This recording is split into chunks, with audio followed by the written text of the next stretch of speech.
We used to lick postage stamps back then.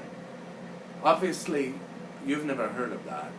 I mean, they didn't come ready-made, you know, with the sticky stuff already on the back. You had to trigger the sticky stuff with your wet tongue. It took time. If you had many letters to send, you could spend up to 10 minutes just licking stamps. We used typewriters back then, and whiteout for corrections and carbon paper for copies.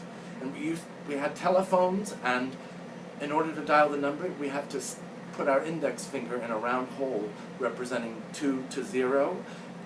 And if you had to dial a number like 909-9999, it could take hours. We had patience back then. And we used to lick postage stamps. It was unpleasant, but it had to be done. We didn't multitask back then. Doing one thing at a time seemed appropriate. And I guess you can sort of listen to a play and sort of send a message and sort of watch a video game all at once. I mean, it must be wonderful. I know I sound like a crank, but I don't like change. I mean, my play is about scary changes in the weather, but there have been other changes since then. There are 785 television channels. You can watch the news report that matches what you already think. And in the 50s, there were only 3 or 4 channels, and everything was in black and white.